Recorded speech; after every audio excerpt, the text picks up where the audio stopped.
São de 16, na verdade 15, né? Versículo 15 até o 25. Segundo Samuel, capítulo 12, versículos de 15 a 25. É o texto da nossa meditação hoje. Antigo Testamento, segundo livro do profeta Samuel, capítulo 12, a perícope é do versículo 15 ao 25, esses 10 versículos. Eu estou usando a versão revista e atualizada. Segundo Samuel 12, de 15 a 25, diz assim o texto. Então Natã foi para sua casa, e o Senhor feriu a criança que a mulher de Urias dera à luz a Davi, e a criança adoeceu gravemente.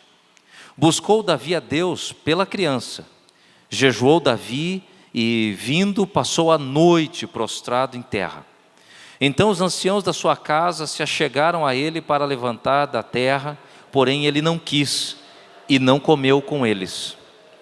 Ao 7º dia morreu a criança. E temiam os servos de Davi informá-lo de que a criança era morta, porque diziam: eis que, estando a criança ainda viva, lhe falávamos, porém não dava ouvidos à nossa voz. Como, pois, lhe diremos que a criança é morta? Porque mais se afligirá. Viu, porém, Davi que os seus servos cochichavam uns com os outros, e entendeu que a criança era morta, pelo que disse aos seus servos: é morta a criança? E eles responderam: morreu. Então Davi se levantou da terra, lavou-se, ungiu-se, mudou-se de vestes, entrou na casa do Senhor e o adorou. Depois veio para a sua casa e pediu pão. Puseram-no diante dele e ele comeu. Disseram-lhe seus servos: que é isso que fizeste?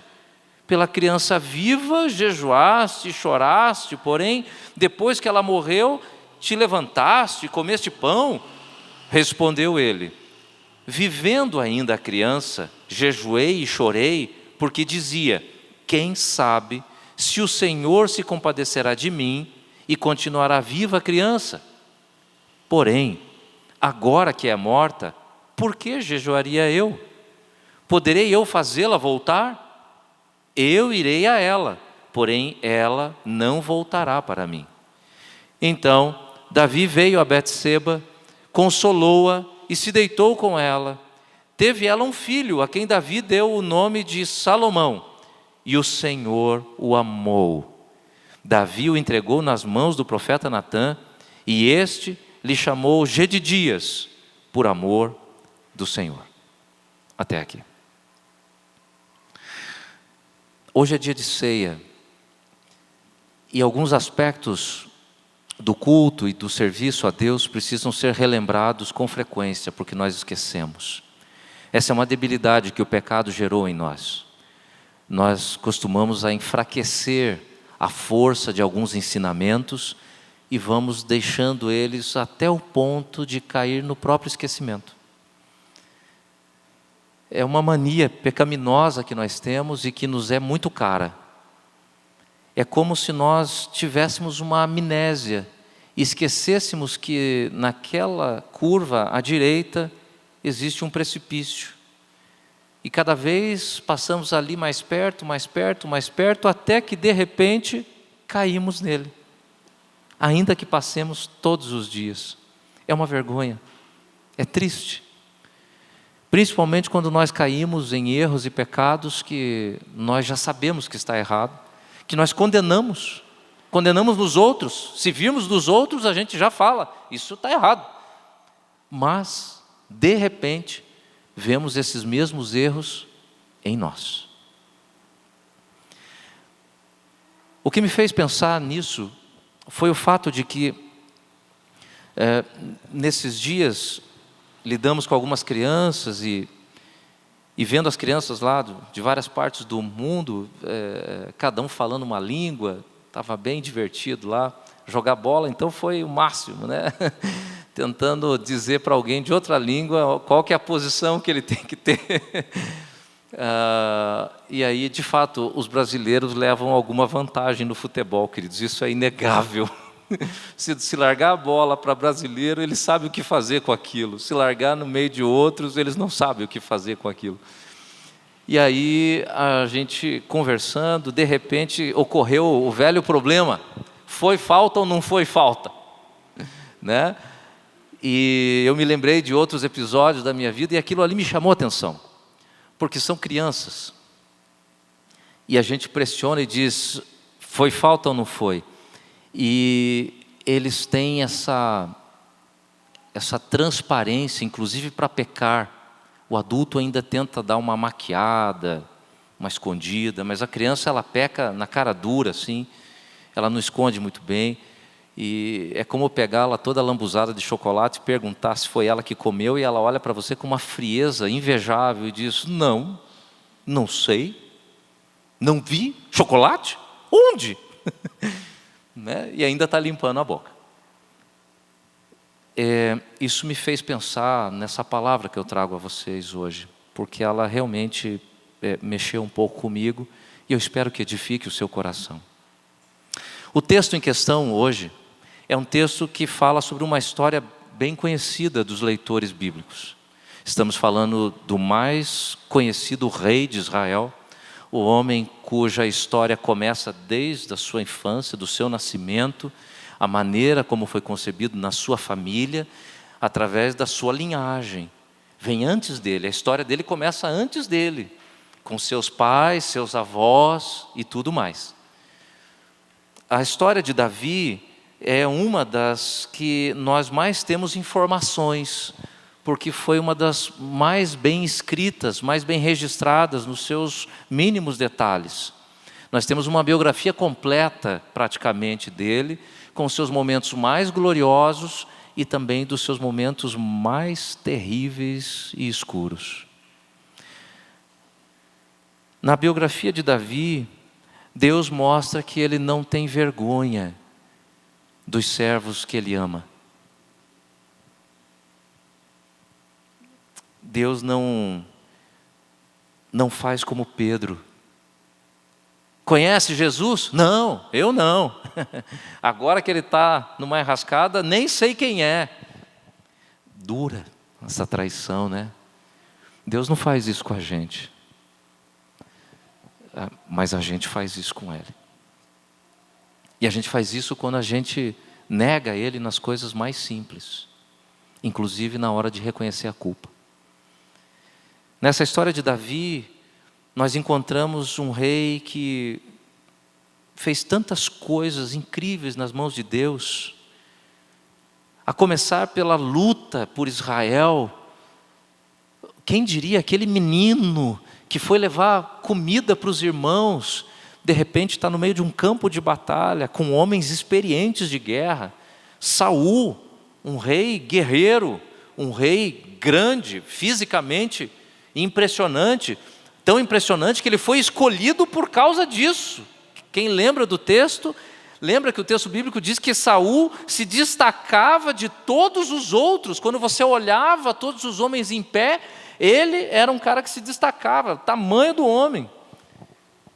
Esse cara experiente de guerra não tinha coragem de dar a vida pelo povo de Deus. E o menino, adolescente, talvez 13, 14 anos, indignado, diz, como é que não tem um homem aqui capaz de lidar e lutar pelo rei de Israel, pelo Deus de Israel? E diz o texto que ele tentou até vestir a armadura, as vestimentas do rei, mas que ficou ridículo dentro dele, né? E ele foi lá só com as suas pedras. Veja que episódio incrível, né? Permeado de tantas nuances fantásticas da obra de Deus e que culminam na vitória do povo de Deus sobre uma nação inteira e sobre um grande guerreiro inesperado. Mas Deus faz essas coisas. É esse rapaz, é esse rei que passa por tantas histórias e que de repente no tempo do seu aparente descanso, ao invés de descansar, acaba que o descanso leva ao pecado. Talvez seja por isso que Deus deixa a gente sempre ocupado, né?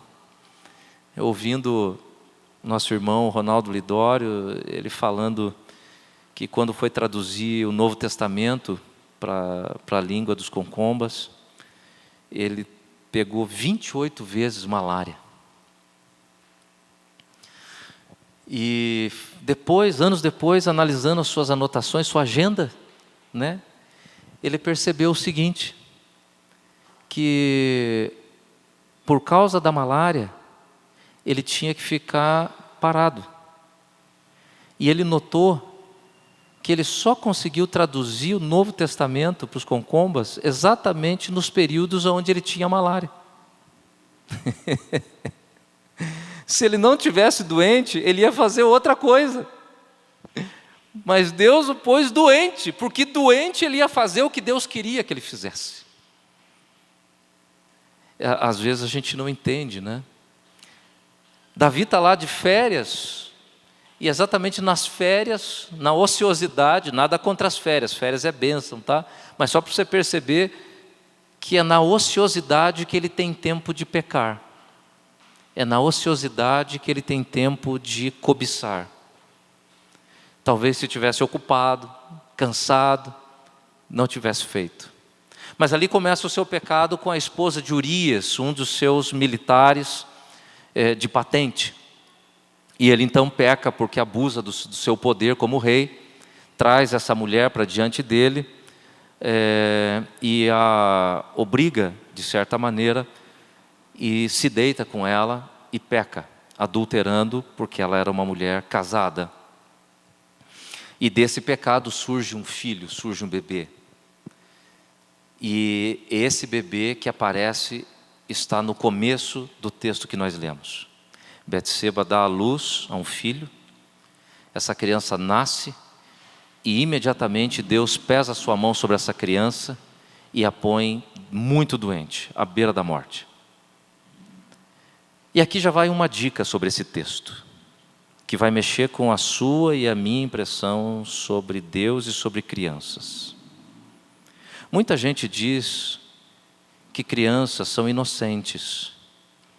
Por favor, corrija a sua impressão.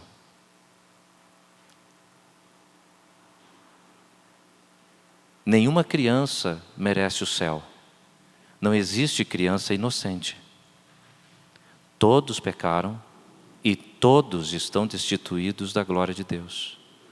É este mesmo salmista que vai dizer: eu nasci em pecado e em pecado me concebeu minha mãe.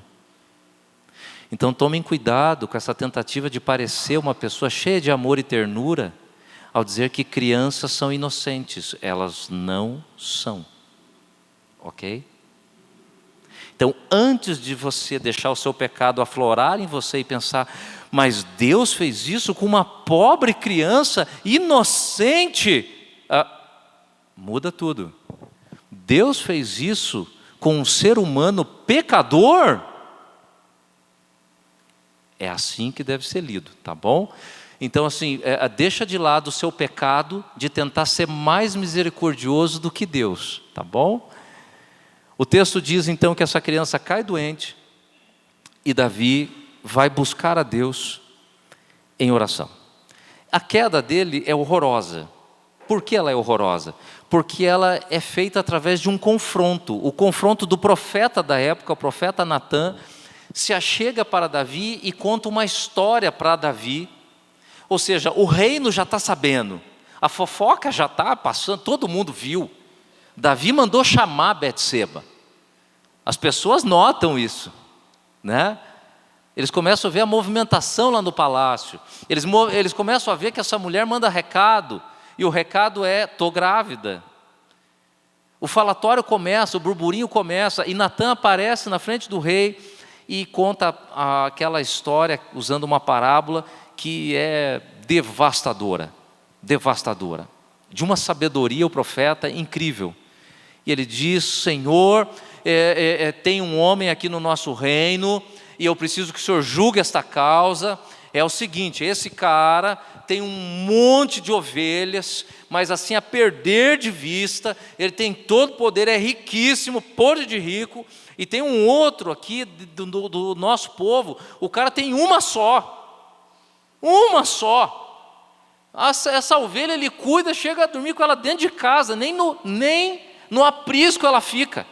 Fica dentro da casa dele, no tapetinho dele, come na mão dele. O senhor acredita que este cara, cheio de poder, dinheiro, riqueza e ovelhas, deu um jeito, surrou esse cara, que tinha uma só, bateu nele, só para pegar a única ovelhinha que ele tinha?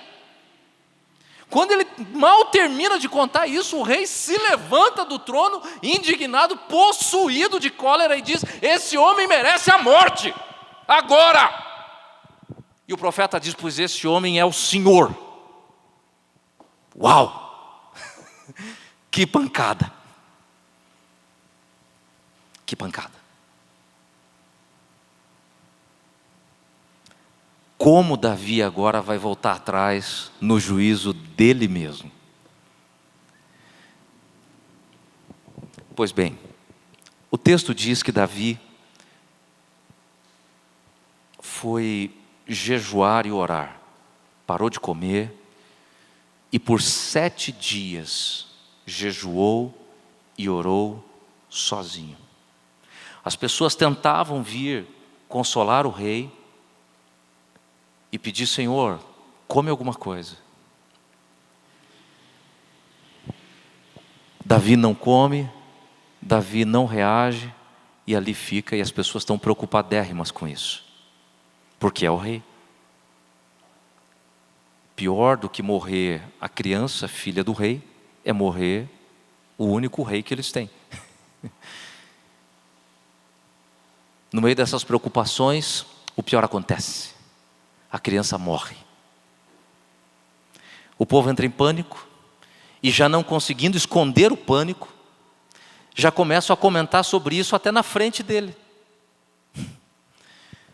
De tamanho pânico que o pessoal tem, desesperado: gente, esse cara vai levantar dali e ele vai bater em todo mundo, ele vai mandar matar meio mundo, ele vai mandar matar todos os médicos do reino que não fizeram nada, ele vai mandar enforcar os sacerdotes, ele vai mandar simplesmente destruir a vida de cada profeta, porque o filho dele morreu e nada aconteceu de diferente. O pânico deles é esse. Eles temem pela própria vida. No meio dessa fofocaiada, Davi percebe o bochicho. E no meio daquele bochicho ele pergunta: escuta, o que é que vocês estão escondendo aí? Fala logo, fala na cara. E aí a pergunta é: quem vai fazer isso? Quem vai fazer isso? Vocês têm que lembrar de um episódio. É o episódio onde Davi não mata Saul por 2 vezes. Quem lembra do texto bíblico? E depois um outro cara mata Saul e vem contar para Davi que matou Saul. Enfim, um rei mau, que se tornou mau. O que é que Davi faz? Davi mata o cara que matou Saul. O cara veio dar notícia: livrei o senhor da mão do rei que te perseguia. Ele diz: o quê? Você matou o rei? E ele mata o cara. Esse é o medo dos servos. A hora que eu contar que o filho dele morreu, ele mata eu. Então ninguém quer contar. E ele faz a pergunta direta e diz: meu filho morreu, certo? E o pessoal, sem mais delongas, morreu. Para a surpresa de todos, Davi para de chorar, se levanta pela primeira vez em 7 dias, sai do seu lugar de prostração, vai para o seu quarto, toma um banho e vai para o templo. Só lembrem, Davi ir para o templo não é igual nós irmos para o templo hoje. Davi não entra no templo, é o sacerdote que entra no templo. Mas ele vai para o templo. Ele vai para o templo e ele vai orar.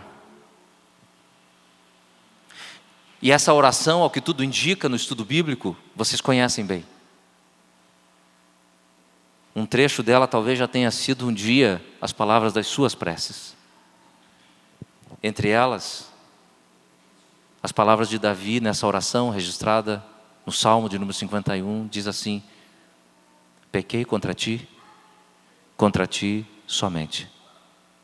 e fiz o que é mal diante dos teus olhos. De modo que o Senhor será justo no teu julgar e puro no teu falar. O meu pecado está sempre diante de mim. Lava-me e ficarei limpo. Lava-me com hisopo, purifica-me e ficarei mais alvo do que a neve. Restabelece em meu coração a alegria da tua salvação. Bonito, né? Por que esse texto é importante para nós hoje, meu irmão, minha irmã? É porque, por vezes, a gente vem para celebrar a ceia do Senhor. Isso serve para tudo, mas de modo particular, hoje é a ceia.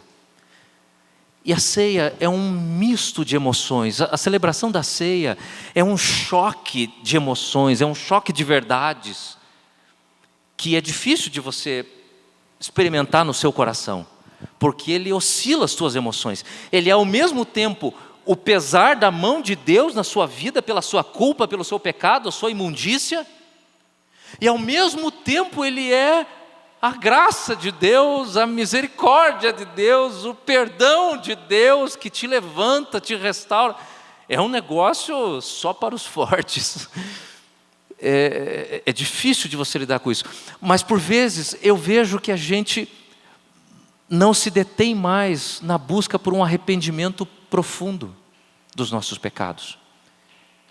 E a gente acaba vindo para a ceia de maneira bem religiosa. A gente acaba tendo no momento de contrição, às vezes, se você ficar mais de 1 minuto, se chegar a 1 minuto de silêncio na igreja, tem gente que já fica incomodada. E aí muitas vezes parece aquele minuto de silêncio do futebol, né? O juiz apita 1 minuto de silêncio. 1, 2, pá, vamos já ao jogo. E ele acha que homenageou alguém com 7 segundos. Porque nem 1 minuto de silêncio inteiro ele consegue cumprir. A gente chama isso de silêncio ensurdecedor. É um silêncio que faz um barulho enorme na nossa alma. É um silêncio muito incômodo. Às vezes a gente vem para a ceia e a gente não busca arrependimento. Não busca. A gente busca um momento de dizer: Senhor, eu sou pecador mesmo, o Senhor me perdoe, tenha misericórdia, o Senhor é bom, o Senhor é misericordioso, a sua bondade dura para sempre, eu sou assim, falho pecador mesmo. Mas você não se arrepende. E eu não estou falando aqui de um jogo de palavras, de arrependimento e remorso, não é isso. Eu estou falando de você buscar um lugar de arrependimento, como um dos textos que foi bem selecionado aqui pela liturgia, né, que você muda de vida, tem fruto do seu arrependimento, de lábios, como canta a música antiga, de lábios que confessam o seu nome. Tem mudança de vida, não são só palavras. Por isso você pode encontrar isso bem firme na pessoa de Pedro e na pessoa de Judas.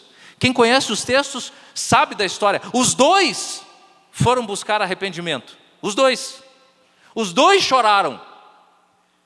Mas repare que o texto que se refere a Pedro, ele traz um destaque diferencial, que é tudo na história. Ele diz que Pedro foi chorar amargamente e encontrou um lugar de arrependimento. E o texto de Judas, ele diz que Judas chorou amargamente, mas não encontrou um lugar de arrependimento. Sabe o que isso quer dizer? Quer dizer que as pessoas podem até confessar que estão erradas, mas assim, ele não se arrepende. Nem ele acredita que aquilo está errado. Sabe quando você faz com um filho pequeno? Ô menino, pede desculpa. E ele olha para o outro: desculpa. Gente, aquilo não é desculpa, vamos combinar, né? Aquilo ali saiu porque a cinta fala mais alto, mas ele só pediu desculpa por causa do cicio da cinta. Se não fosse isso, ele não pedia desculpa nunca. E às vezes eu sinto que no culto é isso que a gente faz. Ô velho, desculpa aí, foi mal. Mas não há arrependimento, do tipo, Senhor, eu nunca mais vou fazer isso. Nunca mais. Me perdoe, o Senhor nunca mais me verá fazendo isso. É um compromisso meu com o Senhor, é o meu voto para com o Senhor. Não há arrependimento. E a prova disso é que não há mudança de vida, porque você erra de novo, e de novo, e de novo, e de novo. E cada vez que você faz isso, você vai se tornando cada vez mais insensível ao erro. E você vai se tornando cínico com o erro, até chegar ao ponto da corrupção generalizada da sua alma, quando ele apodrece de vez. E aquilo que você condena no outro, você aprova para a sua vida. É quando você entra no perfil da balança enganosa. O juízo que você oferece contra o outro não é o mesmo para você. Por isso que Jesus, quando fala sobre perdão, ele sempre faz perdão nessa relação entre pessoas. Ele diz, se você quer ser perdoado, então perdoe também. Aquilo que você acusa o outro, nisso mesmo você está em pecado. Você vê o cisco no olho do outro e não vê a tora que está no seu. O perdão de Jesus é sempre nessa relação, inter-relação. Eu queria chamar a sua atenção nesse texto para a gravidade do pecado. Davi vai buscar um lugar de arrependimento. Muitos reis de Israel não fizeram isso. Usaram do seu poder, usaram da sua coroa para obrigar as pessoas a ficarem quietas, silenciaram pessoas, mataram pessoas, para não admitir que estavam errados. Saul foi um deles. Davi vai chorar pelo seu pecado, como ele não tinha chorado antes, porque até então, até o presente momento, Davi estava fazendo o que você e eu costumamos a fazer: esconder o pecado. Esconder o pecado. Nós vamos tentar manter uma relação de convivência com o nosso pecado. Nós sabemos que ele está lá, mas nós vamos dando um jeito, vamos arrastando, vamos empurrando, vamos fazer de conta que é uma coisa pequena. Davi já estava com Betseba dentro do templo, dentro do reino. Todo mundo já sabia que ela seria a mulher dele. Todo mundo já sabia qual foi o pecado, como é que aconteceu. Todo mundo já sabia que ele havia mandado matar o marido de Betseba, fora o adultério, assassino. E ele continuava reinando, dando ordens, como um ungido do Senhor, em pecado.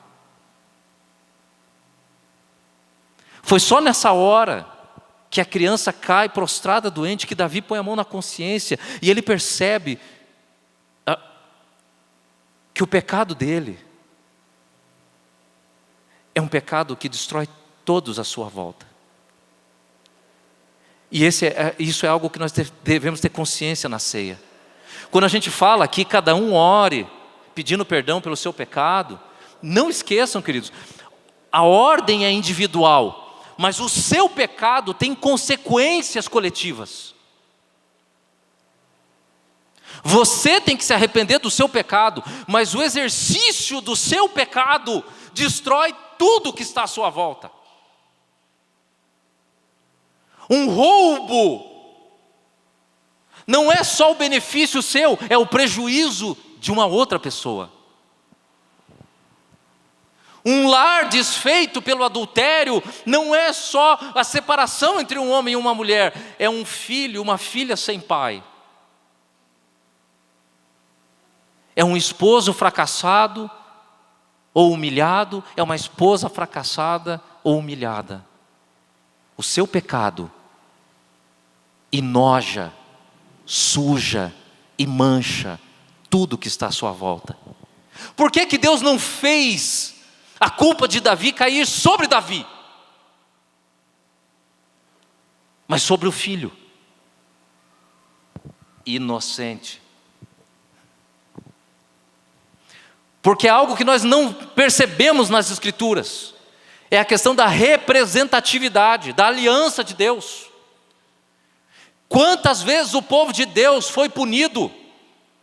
Crianças foram mortas ao fio da espada e levadas cativas. Por quê? Porque elas pecaram? Não.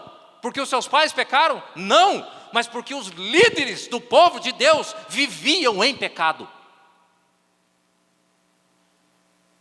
Por isso que alguém pode dizer de maneira tola: pô, mas foi Adão que pecou, por que eu pago o pato? Pela representação. Porque ele representa a humanidade. E se ele errou, a culpa vem sobre ele e sobre tudo o que ele representa. É pela mesma razão que pela graça de Deus surge Jesus. E a pregação bíblica vai dizer o quê? Se por meio de um o pecado se instalou e destruiu a todos, por meio de um a graça se mostrou maravilhosa e salva a todos. O representante. É isso que está em jogo aqui. Davi sabe disso. Ele sabe que a enfermidade do seu filho é só o alerta, é só a placa, avisando que o próximo a ser enfermo é o povo dele. Ele entendeu isso. E ele vai buscar um lugar de arrependimento. Na linguagem espiritual a gente diz que você vai orar e chorar até se arrepender. Você não levanta enquanto você não for completamente inundado por um senso de imundícia e de terror quanto aos seus atos. Você não levanta dali. Você não faz isso que eu mencionei há pouco aqui. Desculpa. Não. Você vai buscar um lugar de arrependimento profundo, porque essa é a única maneira de alcançar o perdão de Deus. Arrependimento. Essa parte do texto deve nos levar à convicção de que um momento como este aqui é um momento onde você deve participar da ceia realmente buscando uma confissão que traga à sua mente e ao seu coração um desespero pela sua imundícia.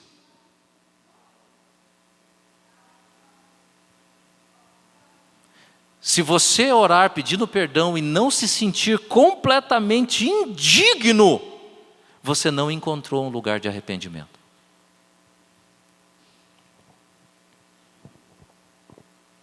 Por isso a ceia é um desafio à nossa caminhada de fé. Porque ela é um desafio a você olhar para a sua criança morta e pensar: Deus está pesando a mão. E eu estou insistindo nesse caminho imundo.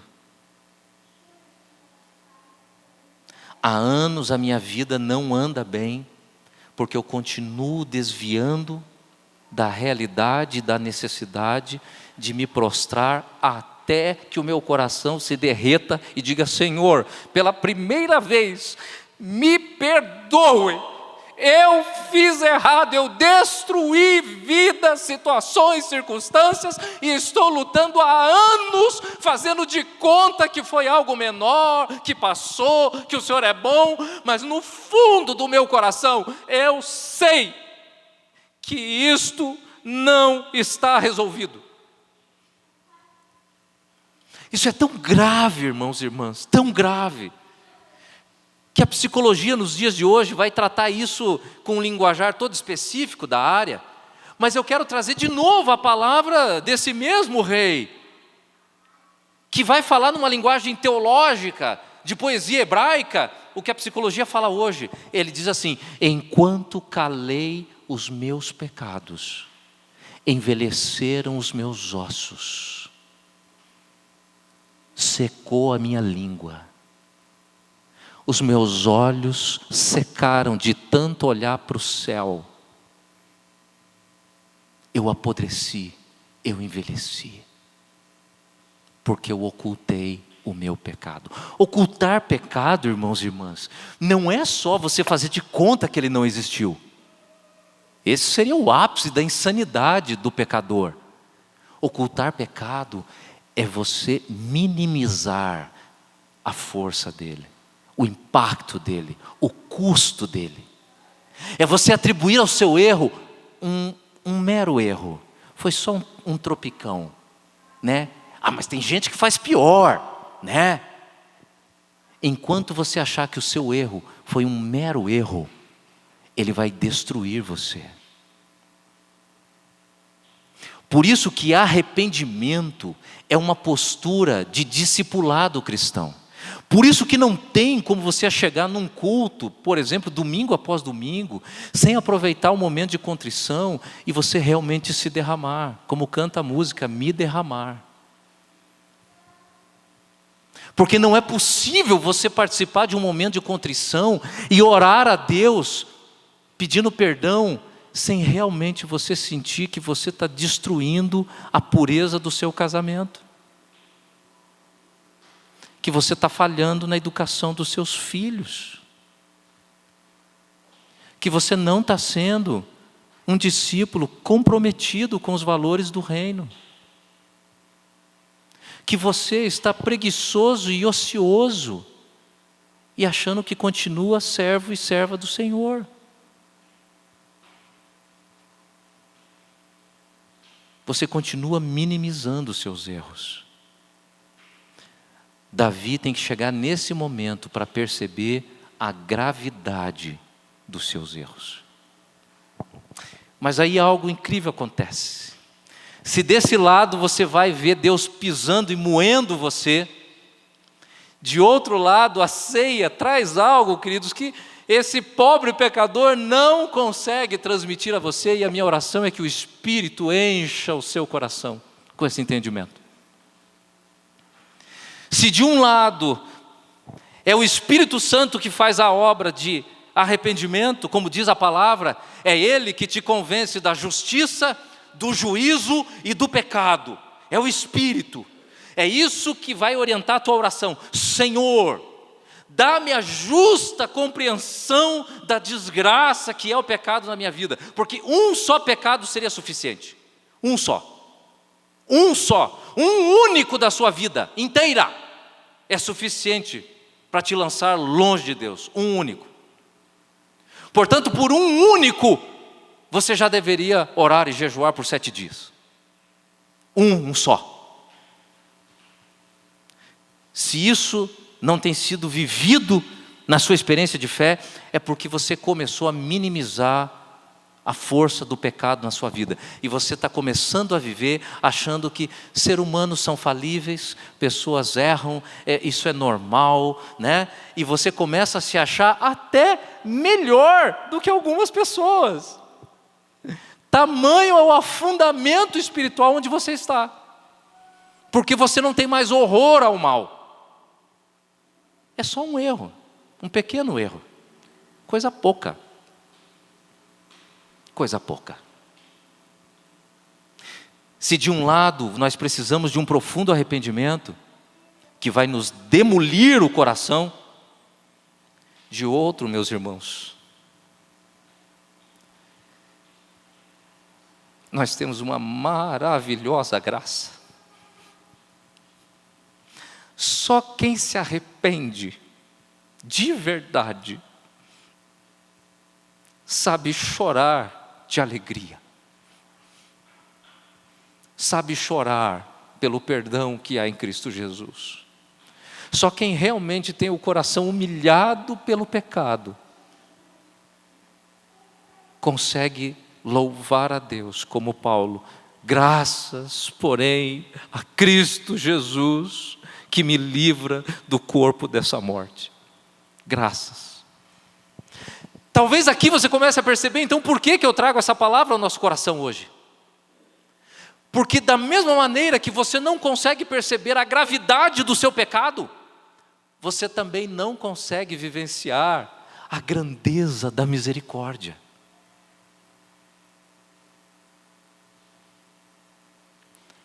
Por isso que Jesus faz uma pergunta para Pedro. E essa pergunta é envolvida por um contexto. Pedro fala assim: Pedro, um homem devia R$ 15.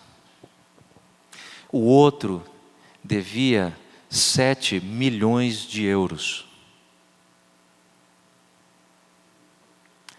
Os dois foram perdoados da sua dívida. Quem vai ficar mais feliz? E Pedro responde: o que devia mais. E Jesus diz: touché, é isso aí. Quem devia mais vai se sentir mais perdoado. Por isso que ele usa nesse texto a expressão amor. A quem muito é perdoado, muito é amado. Muito é amado. O texto diz que morre a criança e Davi tem uma conversa com os seus servos, e os servos dizem: Senhor, agora o Senhor foi a se lavar, a gente não está entendendo. Então eu quero dizer algo para o seu coração nessa noite. Muita gente olha para a vida do crente e ele não entende a gente. Ele não entende como é que a gente reage a certas coisas. Quem trabalha na área de saúde sabe. É muito comum você falar com enfermeiros, com médicos, assistentes sociais, psicólogos, e eles vão dizer assim: as pessoas mais fáceis de trabalhar são os crentes. Por quê?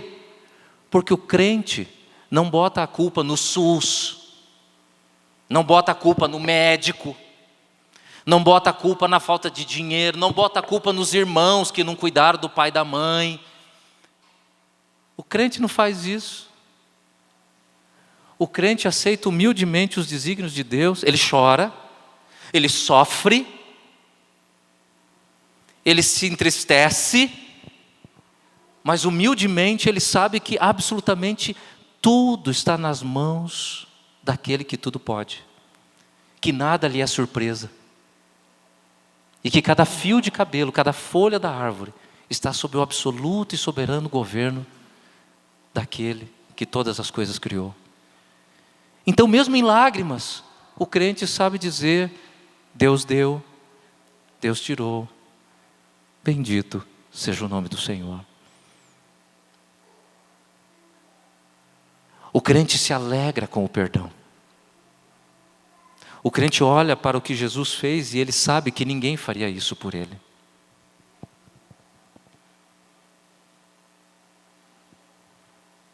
Por isso que o Espírito Santo de novo aparece em nossa vida, segundo a palavra de Deus, dizendo assim: e o Espírito testifica ao nosso espírito que somos filhos de Deus. Isso é maravilhoso. Há uma convicção interna: eu sei em quem tenho crido. É assim que a gente devia cantar esses hinos. Mas eu sei em quem tenho crido, e estou bem certo que é poderoso. Guardará, pois, o meu tesouro até o dia final. Não sei porque de Deus o amor a mim se revelou. O crente louva por ser perdoado. Por isso que todas as vezes que Jesus perdoa, ele diz a mesma frase: vá e não peques mais. Não cometa mais esse erro. Mas ao mesmo tempo ele diz: você só pode ter essa experiência de perdão porque uma criança morreu. Não lembrem de Jesus, homem na cruz. Lembrem-se do Jesus da profecia. Um menino se vos deu, um filho se vos nasceu. Foi uma criança que morreu. A morte da criança de Davi é uma demonstração da morte vicária de Cristo por nós. Era Davi que tinha que pagar. Mas alguém morre por ele. E é por isso que você e eu podemos celebrar a ceia hoje. Porque alguém morreu por nós. A alegria do texto é que Davi se levanta e ele faz uma afirmação linda. E aqui aqueles que são dados a um pouco de misticismo e de espiritismo, sinto muito, o texto bíblico não vai ajudar você nessas crendices. O texto não acredita, tá, em fazer alguma coisa que possa interferir no mundo dos espíritos, tá? Purgatório, falar com espíritos, né? Esse texto é bem claro, Davi deixa muito claro isso. Se a criança morreu, não tem nada que eu possa fazer que mude isso, ela morreu. Não há nada que eu faça aqui nesse mundo agora que possa interferir nessa história, se foi. Não há interferência no espírito, interferência no mundo celestial, nada. A criança morreu, acabou. E ele ainda é enfático. Escuta, eu vou para onde essa criança está agora, mas ela, de modo algum, vai voltar. Como diz a palavra, basta o homem morrer uma só vez, e vindo depois disso o juízo, acabou. Nada de querer ficar mexendo com o mundo dos espíritos aí, tá? Davi se levanta e se alegra. E é aqui que eu quero chamar a sua atenção, meu irmão, minha irmã. Hoje, aqui nesse templo, onde talvez tanta história você tenha vivido, eu quero te convidar a, junto comigo, termos um episódio maravilhoso de graça. Eu queria que hoje você fosse tomar banho, colocasse o seu bom perfume. Eu queria que você viesse hoje aqui para comer de um pão que o Senhor Jesus preparou para você e para mim. E muita gente aí fora vai dizer, olha lá, como é que pode? Tanto pecado e agora se levantou e vai lá comer pão. E você vai dizer exatamente isso, sim, hoje eu só vou comer pão, porque o Senhor já executou o seu juízo. O pecado foi pago. E hoje eu como pão porque eu sou liberto. Eu só posso participar do pão porque o meu pecado foi purgado, foi pago. Esse é o caráter imerecido da ceia.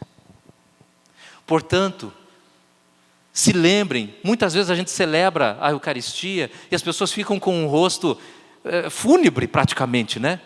A gente vai tomar do pão e do cálice, o pessoal fica muito sério, todo mundo assim, reflexivo, sisudo. E a gente esquece de algo magnífico que eu mencionei no início, que é o contraponto desse momento da ceia, que é esse choque de emoções. Que é o quê? Trocar de roupa, tomar um banho, ir comer, e ir viver, porque a vida que você vai viver, alguém morreu para que você a tenha.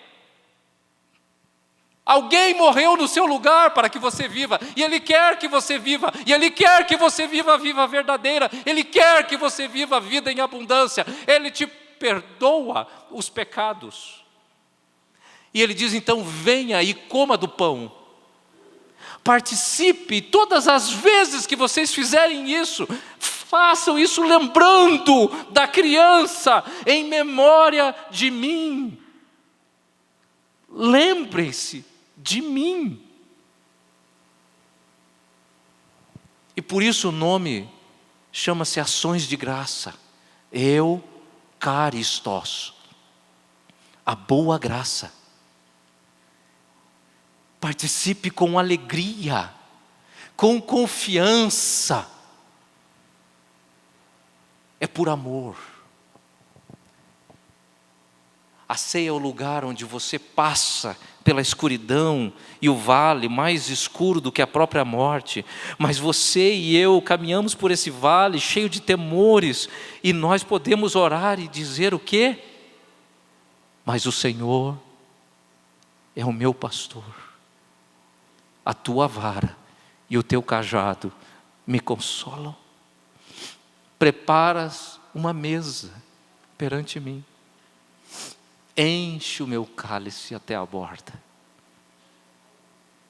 E nós o adoramos no final dizendo: porque bondade e misericórdia me seguirão todos os dias da minha vida, e habitarei na casa do meu Deus por todo sempre.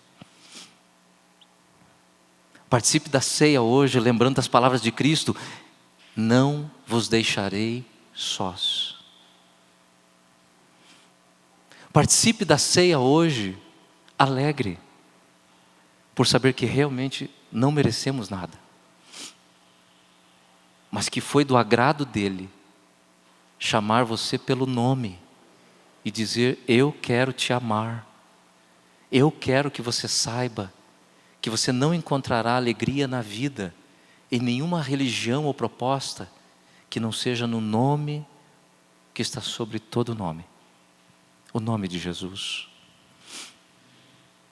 Eu queria que hoje nós participássemos da ceia, moídos, sim, pela consciência do horror que é o pecado, da separação que ele causa entre nós e Deus, entre nós e o nosso próximo. Mas convencidos de que o Senhor veio prover um meio de nós continuarmos vivos. E é a morte dele que nos deu isso. Por isso nós celebramos a ceia. E aí vai uma palavra final para arrematar a Eucaristia. Olha que coisa linda. Davi se levanta, o povo estranha, e ele diz: eu vou viver a vida, porque se o Senhor quisesse ter punido a minha vida, Ele teria tirado. Mas aprove a Ele não fazer isso, então louvado seja Ele. Então eu vou continuar vivendo com mudança de vida, mas vou continuar vivendo a vida que Ele me deu. E isso enche o coração dele de tal maneira, preenche a alma dele de tal maneira, que diz o texto bíblico que ele sai dali tão pleno desse consolo, dessa certeza de fé, que ele sai dali para consolar. Ele vai consolar Betseba, outra pecadora, outra que sofria com o custo, era seu filho. E ele sai dali para consolar. Eu queria que hoje você saísse deste culto para consolar, para levar consolo às pessoas, dizer para elas que elas mereceriam a morte, mas que se elas estão vivas hoje, escutando cada um de nós, é porque alguém morreu no lugar delas. Isso é o Evangelho. Nisso consiste a nossa obra de evangelização, contar para as pessoas que elas deveriam estar mortas, mas só não estão porque alguém morreu por elas. E o consolo de Davi para Betseba é um consolo bom, né? Diga-se de passagem, você não acha não? Vai consolar Betseba e já sai até mais um filho? Rapaz, que consolo maravilhoso! Só Deus dá esse tipo de consolo. Consolo verdadeiro, consolo que reanima, consolo que levanta você da prostração, um consolo que faz você acreditar que a vida continua valendo a pena, porque Ele disse que vale a pena. Um consolo que faz você acreditar que você abre os olhos de manhã, sem merecer, mas você abriu porque Ele quer que você viva este dia, para a glória dEle. Então você vai para a vida, sem medo, porque Ele é contigo. E a cereja do bolo, a parte do confeito mais bonito, aí Ju, o confeito do bolo, a parte chique do bolo, aquilo que a gente bate o olho e diz: rapaz, que vontade de comer esse bolo, a cerejinha do bolo. Olha só o que o texto diz. Então Davi veio Betseba, consolou-a e deitou-se com ela, e teve um filho, a quem Davi deu o nome de Salomão. Olha que coisa linda. E o Senhor o amou. O amou. Eu creio que essa é a oração de cada mãe e de cada pai hoje nesse templo. Senhor, ama o meu filho e a minha filha. Se eu vier a faltar, não falte o Senhor. É por isso que o sacerdote, quando pega Jesus no colo, no templo, ele chega a dizer: Senhor, pode me levar, porque eu já vi a tua salvação, eu já vi que está tudo resolvido, eu não preciso nem viver mais. Meu coração já está cheio de alegria. Que a gente saia dessa mesa hoje cheio de consolo. Eu quero pedir a você, meu irmão, minha irmã, eu sei que você tem pecados. Eu sei. Eu sei que você carrega coisas na sua história até o dia que se chama hoje. Eu sei.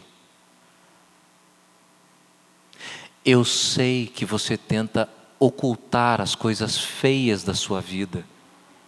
E que na hora que você faz o seu currículo vitae para mandar para uma empresa, você não põe as suas debilidades. Porque você gosta que as pessoas conheçam a parte boa da tua vida. Só que aquele que sabe quem você é, mandou Jesus para dizer que Ele te ama, como diz o texto bíblico, sendo nós ainda pecadores. Isso é que é amor incondicional. É isso que nós celebramos hoje aqui. Não há mérito em nós. Por isso nós vamos sair daqui perdoados. Por isso eu quero que você saiba, a palavra de Deus diz: se você se aproximar confiadamente diante do trono da graça, chegue sem medo, porque Ele é fiel e justo para te perdoar e te cobrir de misericórdia. Eu quero que você saia daqui hoje com um desejo profundo de buscar a Deus em oração e confessar todos os seus pecados. Eu quero que você volte para casa hoje e encontre um tempo nessa semana para você dizer: Senhor, faz tempo que eu não choro pelos meus pecados, porque eu não tenho nem vergonha deles. Talvez você nem acredite que o que você faz é pecado. Seu coração está tão empedernido que nem você consegue estar convencido de que é pecado o que você está fazendo. Como eu já citei algumas vezes, tem algumas pessoas que chegam para mim pedindo para eu orar para a pessoa casar com alguém que já é casado. Vocês percebem o nível da cegueira? O nível da destruição? Nem ela reconhece que o que ela está pedindo é errado. Chega alguém para mim, crente, e está no meio de um divórcio, e ela fala assim: eu não vou deixar ele com nada, foi ele que me traiu, ele que é o adúltero, eu vou ficar com tudo, porque não é justo. E você diz: mas não é justo mesmo, metade é dele. Não, mas ele adulterou. Minha querida, você já pensou Deus aplicar na tua vida o princípio que você está aplicando para com o teu ex-marido? O que é que sobra da senhorita? Por isso a palavra de Deus diz: com o peso com que medirdes, sereis medidos. A régua que você usar, vai ser usada contra você. Deus não precisará usar juízo dele contra ninguém. E Ele já disse isso na primeira oração que nos foi ensinada: perdoa as nossas dívidas, do jeitinho que nós perdoamos a quem nos deve. A régua somos nós, não Ele. Eu queria que hoje você participasse da ceia desejoso de encontrar um lugar de arrependimento e de purificação na sua vida. E que você participasse dessa ceia, portanto, alegre, porque alguém deu a vida para você poder fazer isso. Eu quero orar por você e com você. Deus eterno, nós te buscamos nessa hora, pedindo a tua santa presença em nosso meio, que não é um meio puro. E como já nos ensina o teu servo Isaías, somos um povo impuro e temos impuros lábios. Mas nós pedimos que a Tua graça, poderosa, salvadora, seja derramado hoje em nossos corações.